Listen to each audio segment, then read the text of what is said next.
Hey folks, Quilly18 here, and welcome to our very first live gameplay video for Sid Meier's Civilization VII. Now, before we start playing, I got a disclaimer for a few things. I am playing this on a preview build that may be different from the release version. Also, this preview gameplay that I can give you is limited and embargoed in a few different ways. I can only present a total of 1 hour of gameplay as part of this particular release. Now, the 2K Games was nice enough to say, oh, you can organize this in a few different ways. You could do just a 60-minute block of gameplay and call it done. You could split it up into 6 videos of 10-minute gameplay, for example. Also, you can have, as part of your video, have non-gameplay content, discussion, that sort of thing, which is what we're going to do to try to milk as much stuff as possible in here, because 60 minutes of gameplay, when we're talking about Civilization, is not much. So, if you check the timestamps down below, it should be all chaptered up, so if you want to jump directly to the gameplay, you can do that. But to try to give you guys as much bang for your buck as possible, we're going to start with some non-gameplay. I'm going to flip over in here into Photoshop, and we're going to do some red squiggles on some things and talk about our game setup. See, none of this counts as part of the gameplay. It's cool. We can take our time. We can have some chatting. I'm going to be playing as Egypt, my very first game over here, and the reason is this. When I sit down and play a new version of Civ, and this has been true since I literally sat down to play Civ 1 1,000 years ago, I always start as one of 2 different civilizations. These usually are my first 2 games, Egypt and Rome, because to me, when I think of sort of classic ancient era civilizations, those are the 2 that come to mind. I think of Egypt when I want to build all sorts of cool wonders, and I want to play as Rome when I want to go and conquer the world. So we're going to be playing as Hatshepsut. Now, for those of you who don't know, and this might be a little redundant for people who have been following more than news, the way things work in Civ 7 is you do actually start by choosing a leader first, and you will be playing as that leader throughout the entire game. Just like every version of Civ ever, your leader is immortal, even though it doesn't make any sense. But that's Civ. That's why we love Civ. It's fine. The big difference is that independently of the leader, you choose your starting civilization over here. Now, this isn't something that's unique to Civ 7. You could mix and match your leader and your civilization in previous versions of Civ. For example, in Civ 4, which is and always will be the single greatest version of Civ ever. Come fight me. I don't care. Civ 4 is the best. That's the way it works. In there, you could also combine the 2 to some interesting combos. And we'll see the same sort of thing here. Now, in 7 here, each leader has 1 or 2 choices that are matched as the historic choice for that particular leader. And the AI will be using those historic choices in there. And you can set up a custom game where you can cause the AI to have mishmashes or mix and match leader and nations if you want, but the AI will default to historical choices, but you can do whatever you want over here. Now, of course, the biggest iconic feature of Civ 7 and how it differs from previous versions of Civ is that there is an age mechanic. Now, this is not something, first of all, it's not something new to the Civ franchise at all. We have seen ages previously. Civ 6, for example, had age mechanics going in there, but these are more substantial. There are only 3 ages in Civ 7. There's Antiquities, Exploration, and then the Modern Age. But the big thing in 7 is that when you advance to a new age, you will be changing your civilization, your nation, which makes sense in that ancient Egypt does not exist today. There is still, of course, a nation called Egypt, but it is not the same as what was going on with the pharaohs and things like that. But some people don't like the fact that they're not going to be able to carry one nation, one civilization through the entirety of the game. And one thing I will say, one way that Firaxis and 2K could have sidestepped this issue is they could have simply had, in addition to the current mechanics, the way they want it, because honestly, this evolution is kind of cool and will cause variation in gameplay so that every time you play as Egypt will actually end up feeling quite different, which is a good thing. But what they could have done is they could have had the ancient Egypt, then they could have had a different variant of Egypt for the exploration Egypt with different stats, different abilities, right? These traits over here could be different in an ancient Egypt, and then they could have a modern Egypt. That way, you could keep the same nation name throughout all 3 ages.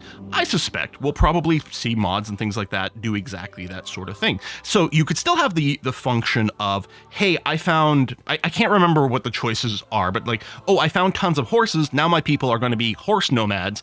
Therefore, in the next age, I'm going to be called Mongolia. You could still have that mechanic, but also have the option of, hey, I want to keep the name Egypt, so I'm going to pick Exploration Age Egypt in this particular thing. So I don't know. I know that's, one of the things, people who haven't played Civ 7 at all, that is certainly one of the sticking points, the fact that you can't keep the entire nation throughout the thing. From a gameplay point of view, I think this decision of changing things up through the ages is wonderful. And some people have said, oh, Firaxis just copied this from something like Humankind. Well, first of all, it might be indicative of a limited experience here, because there have been a slew of 4X games in the past 2 years that have had these sort of age transition mechanics. And the idea is, it's clearly this sort of like divergent concept, or not divergent, the opposite of it. Anyway, whatever the term is, convergent concept, where many game developers are trying to figure out a way to break up what is otherwise a fairly homogeneous gameplay throughout, let's be honest, these strategy games. Each session of strategy games is fairly long, so they want to find a way to kind of break it up a little bit more. And so lots of people, Humankind, Aura, Millennia, for example, have all come up with these variations on these age mechanics to break things up, and Civ 7 is just the latest version of that. There are only 3 ages in here, and it works very differently from any of the other games, but we're going to see those concepts. So whether or not it works, we will only know as we play some more. But let's get back to this game over here. We are playing, so first we're going to look over here. We're playing as Hatshepsut, which I've chosen first. Now, do I think Hatshepsut is the strongest of the leaders? No, I actually think Augustus, the Roman guy, I think his trait is particularly strong. But the reason I picked Hatshepsut actually in the preview event, and I'm going to be picking her again here now, is because she has something that specifically combos with navigable rivers, this part over here. So first of all, we get +1 culture for every imported resource, so we would really like to set up trade with our neighbors, and I love trade in games. Trade is a wonderful, cool thing.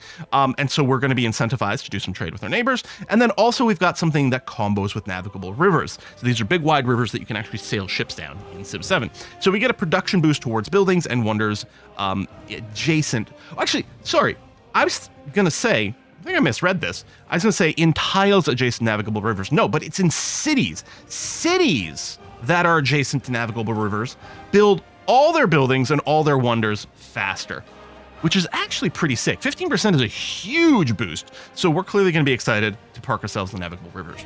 Now, that is Hatshepsut herself. Now, you'll also notice this area over here with mementos. Mementos are perks, like customizable traits that you can give your character. There's a whole slew of them.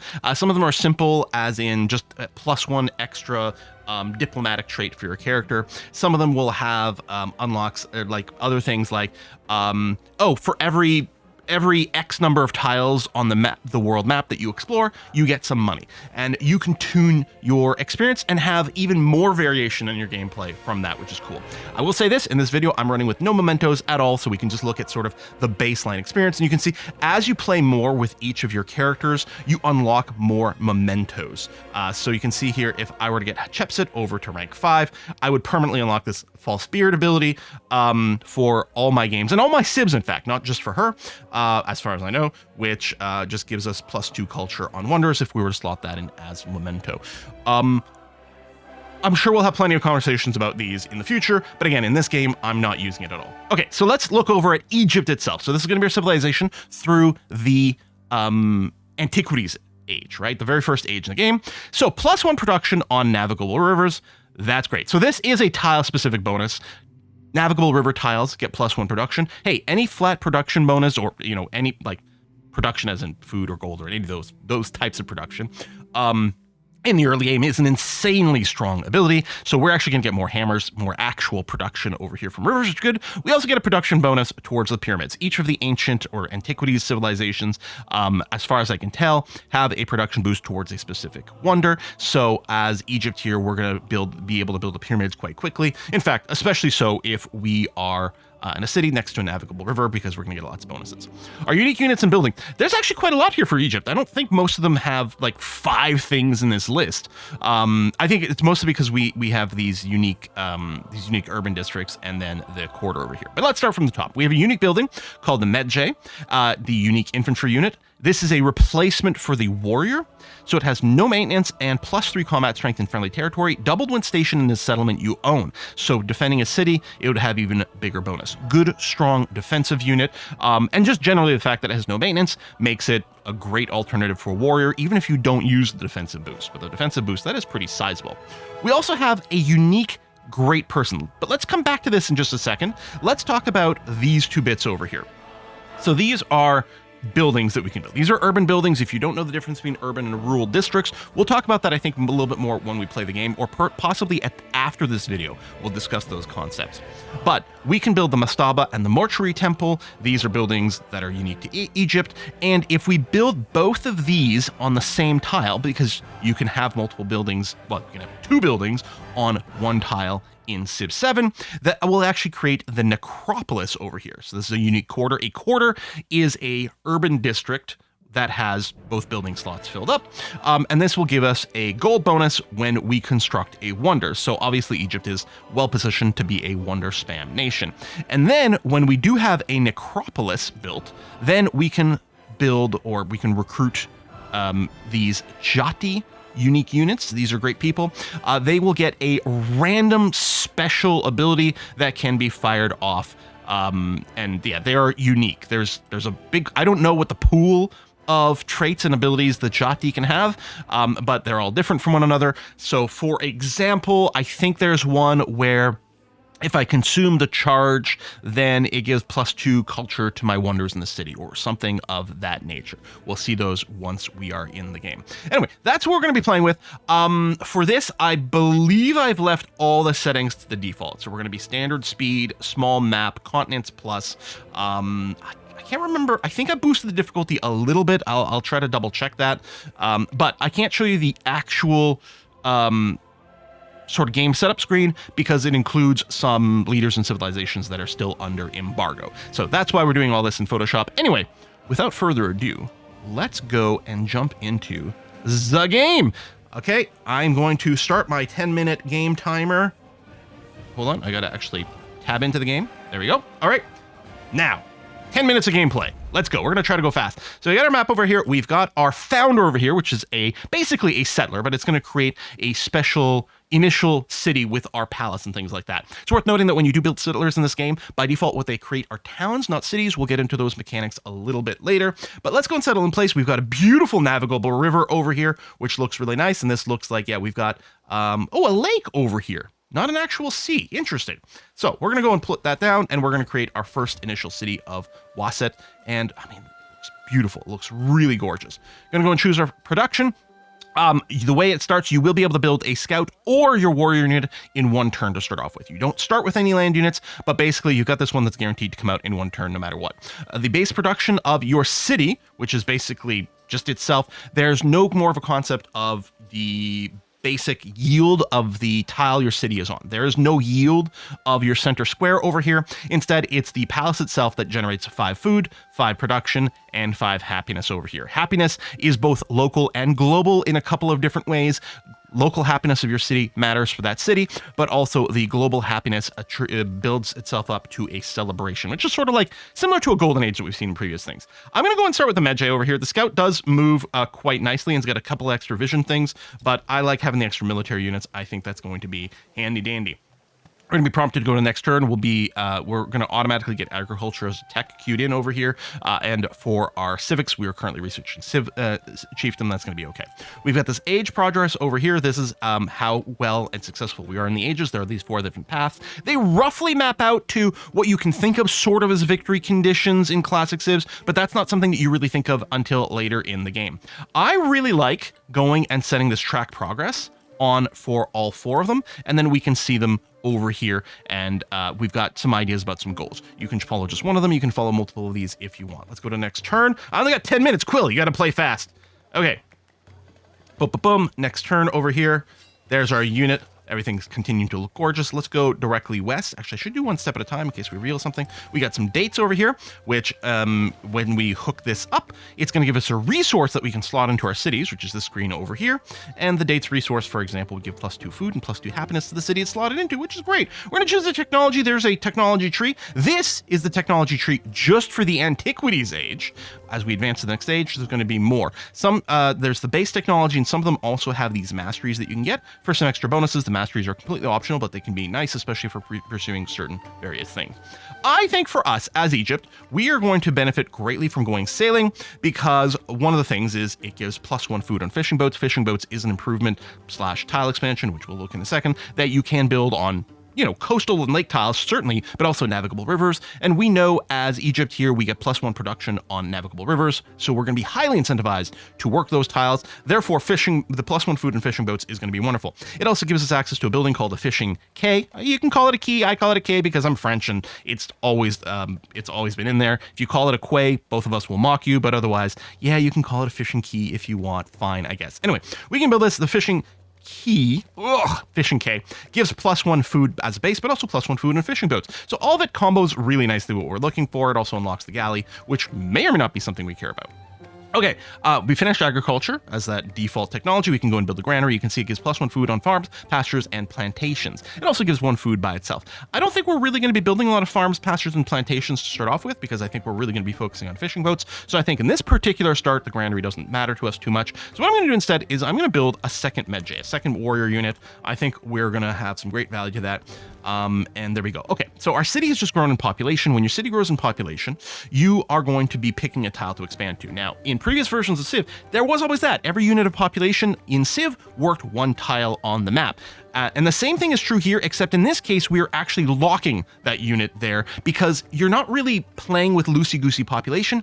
Instead, what you're doing is you're developing a new rural district, and that rural district will work the yields of that tile. So we can see if I went over here, it would create it creates a farm rural district, which this tile will work for 1 food, 1 production, and 1 happiness. Much better for us in this case would be to build a fishing boat, which you can see here will give us 1 food, 1 production, 1 gold, and 1 happiness. Egypt loves these navigable rivers, so we're going to go ahead and slap down on one of those. What you're going to see... Oh, apparently we find a natural wonder. I'm sorry, I don't have time to talk about that. Also, the great narrator is wonderful. But you can see here, by building this rural district, it also culture bombs. Your tiles, your city borders do not expand by themselves based on culture or anything like that. They do it by culture bombing, which well, we're calling it culture bomb because that's the old terms from things. But you can see it expand our borders by building this rural district. And so, yeah, that population is just working there. It's not something we can reassign. It just does that. Also, workers and builders no longer exist to build improvements, which is something I actually am super happy about. In particular, the builders from Civ 6, I did not enjoy. I like the workers from previous versions of Civ. The builders in Civ 6, there's a multitude of reasons why I was never all that keen on them. So I am very happy to have excised them from the game. These borders or these assignments to these tiles are not fixed, though, because you can indeed build urban buildings on top of those, which is something that's definitely going to happen in cities. We'll see more of that later on. We've got ourselves one of the many types of goodie huts here. We've got a cairn. So we're going to go and talk to the manager over here and see what happens when we visit this cairn. Builders have raised a monolith effortlessly and with a few tools. The artisans back home will want to know these novel techniques. We can either learn the builder's techniques, giving us 30 culture and 10 production. Culture, just like in Civ 6, for example, if that's where you're coming from, culture and science are sort of 2 versions of the same kind of concept over here. We have technologies versus social policies or civics, I guess what they're called. But yeah, so those are both good. Also, some production is kind of nice. Or we can study builder's tools. So 30 culture, 10 hammers versus 45 science. It's hard to decide. I'm going to go with the science in this case because we really will benefit from the sailing finishing a little bit faster. There we go. We went from 7 turns to now just 2 turns left. And we're going to keep exploring. We've got some cotton up there. You know, I'm going to go this way just for like maximum movement with you. Yeah, well, let's do 1 step. Oh, we got a volcano. Actually, there's a volcano there. Currently, neither one of them is active, which is good. All right, move down a little bit further. What's that? Oh, we discovered a new continent. Excellent. We can go to the lens map over here and take a look at the continents map. So we started in Laurentia, and we just discovered Pangaea Ultima. Also, we do have Asia over here, and I guess we just know about Lemuria, but may haven't spotted it yet. Okay. The fair breeze blew. There we go. The white foam flew. The furrow followed free. We were the first that ever burst into that silent sea. I let this one read out because this little bit of poetry is actually lovely. All right, next tech. I think we'll go animal husbandry at this point, mostly for the slinger. Some early game military is going to be nice if we can get maybe a couple of melee and a couple of range people for some early defense against mostly hostile independents would be lovely. I'm going to move down this way again just for like maximum amount of distance that I can move. What do we got left? 2 minutes of gameplay left. All right, we can do this. Narrative choice. Hey, we get these little events that happen all the time. Here it's going to present a quest. Have 5 Medjay within 20 turns, or disperse an independent power with a Medjay within 15 turns. I think if we do this, we do immediately, I believe, get the 15% production towards training the Medjay. Over here, we do get, I think we do get the +1 militaristic attribute points immediately. I'm going to do that in case that's the case. No, that must be the reward for the quest. Either way, it would be tricky. The 15 Medjay, or the 5 Medjay, is probably too many military units for early in the game in this particular scenario, although we haven't met a neighbor yet, so I don't know. Either way, we might not quite succeed. Okay. Now, we can expand. Our population has grown again, so we get to claim another tile. You can see that these bad boys are generating extra food for us already, which is really nice, and I'm tempted to grab more of those. The other thing that could be tempting is over here. This is a tile with elephants on it. It's got a resource. Here's the important thing to note. Resource tiles are always going to be a really good candidate for your rural expansion, which is what we're doing over here, because you can't build buildings. You can't build urban buildings on a resource tile. So these elephants over here, you won't be building buildings on top of them. But the ivory itself gives a 10% production bonus towards wonders placed in tropical plains and desert tiles. I don't think that we need to get this immediately. So I think what I'm going to do is I'm going to grab another navigable river tile because they are stupid good. Now we should talk about how buildings are placed by building a fishing quay over here, for example. This already says it's going to give us +3 food. What I love about Civ 7 is it's really good about calculating the actual result, because this gives you +1 food as a base, but +1 food for fishing boats. We've got 2 fishing boats. That adds up to indeed a total of 3. Makes perfect sense. We get that. And when you click on this, what it's actually telling you in that list is telling you the best possible thing you can get from doing that. Some buildings, because of adjacency bonuses and various things like that, will have different yields depending on where you put them. You do get a good live preview of this. You can see there's a slight different color coding over here. We've got green because that's a good place to put it, yellow, which is a valid place to put it, but it's being highlighted in yellow as slightly less good because this would replace the fishing boat. And you're going to say, oh, what if you build a rural district somewhere and then you decide later you want to build an urban district or a wonder? Oh, we're in the Civ 6 problem again where you used a builder charge and ruined yourself. Nope, it's okay because I can click on this, create the urban district, and you know what happened? The person is just being moved. We get to put the person somewhere else instead. Oh my God, wonderful flexibility. I'm so happy. And that brings us to the end of our 10 minutes of gameplay. So I'm just going to flip over back to Photoshop over here. Whew. Oh, yeah, that was hectic. I don't deny it. That was pretty hectic over there. But this is my plan. 6 videos of 10 minutes of real live gameplay throughout, and then some discussion afterwards. So these rural districts, these urban districts, cities have these grow in 2 different ways. Now, the district mechanic was introduced to us in Civilization 6, right? We got our campus districts, our holy site districts, so on and so forth, and the ability to build some buildings in those things. So in a campus, you could build a library, and then later like a university, and that sort of thing, right? In Civ 7, the way buildings work is when you put a building on an otherwise empty tile, or you displace a rural district, either way, when you put a building on one of these tiles, it creates an urban district. Urban districts have slots for 2 buildings. This includes your initial center tile, the one with the palace. It has room for 1 extra building. I couldn't put the fishing quay in the city tile because it has to be built on water, which makes sense. But, for example, we have the ability to build a granary. I can build a granary in my center tile. That's perfectly fine, or I could put it on its own tile, or I could have it combo with something else. There's also the possibility of building walls on an urban district. Walls don't occupy one of the building tiles. So you can have 2 buildings plus a wall in a urban tile. The walls have to be built in your center tile first, and then you can actually keep building walls in more and more urban tiles as long as they connect to an existing tile with a wall. And the way city conquest works is someone has to occupy every single tile that has walls in it. So if you want, you can build lots of extra walls in your city and make it harder and harder and harder to conquer. You can also spend money to instantly buy buildings. You can do that with walls, but only the initial one. The initial wall in your center tile can be bought with money, which is good if you're panicking. Additional walls have to be built through actual production, not money. The system with these buildings, I will tell you this, does feel really good. To me, it feels excellent. I like it more than so far, and I mean, at this point, I'm about 20 hours into the game. So far, I like it more than the Civ 6 district system, which to me has always felt quite stressful. Because of the way the builders in Civ 6 work, with their charges, and the way that districts work in Civ 6, with you put them down and they're really permanent and their bonuses matter, I felt like for every city, if you want to play optimally, you had to go and plan out the position and the construction of every single tile of your city from the start. You had to pre-plan everything, because let's say you used a builder charge to build, I don't know, a farm, and then later you decide to put a district on it. You've wasted an entire builder charge, and that's annoying. Builders only have 3 charges by default, right? To contrast this with previous versions of Civs, where instead you had workers, which didn't have charges. They had an unlimited amount of tiles they can improve. Improving tiles took time. They weren't instant. They weren't one turn. They would take X number of turns to do, but it meant that if you changed your mind about what you wanted a tile improvement to be, it wasn't a disaster. You just wasted a few turns of your worker time, and you can stack multiple workers together in some versions of Civ and things like that to sort of minimize the time. So it definitely wasn't as painful. So you can make some adjustments within certain limits. Like even in Civ 4, cottages were an investment, so you didn't really want to replace them. But anyway, it was that. And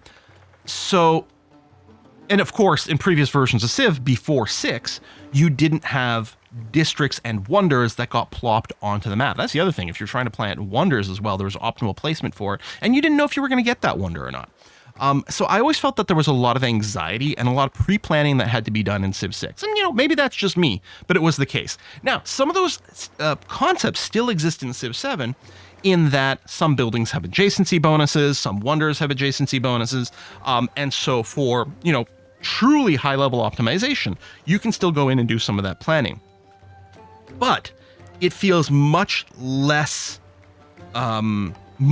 restrictive, mostly because you actually have quite a few more, because every building gets placed in a district, right? In Civ 6, lots of buildings just built in your city center, not in a district itself. In 7, all of them get built in urban districts, which, yes, your center tile does count as one if you want, but they get sort of put all over. They all have adjacency bonuses, and so it ends up being a little less fixed. And then on top of that, when you make an age transition, your buildings from previous ages become somewhat deprecated, and they lose some of their production. They're not as productive, but you can overbuild them, which they wanted to represent what happened historically with things, right? If you go to London and you're digging the foundation for a new building, you're going to hit, some construction from the Renaissance, and then some construction from the Norman age, and then some construction from the Roman age, and then some construction from, some Britain or Celtic kind of age beyond that, right? And so the same thing happens here, where you're basically replacing older buildings with newer buildings that have much higher outputs and then are relevant for the current age. So you are going to be shifting. So what may have been an optimal placement in one age might change later, especially once you've built wonders and things like that. Then it's like, oh, you built a wonder here. Oh, I built building A in another place, and it would actually have +1 culture if it's next to a wonder.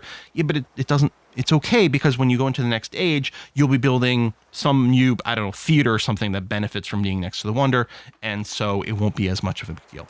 So far, and again, this is still early age. One of the things with strategy games is you really don't get to know the implications, the optimizations, what parts of the games are good, what parts of the games are bad.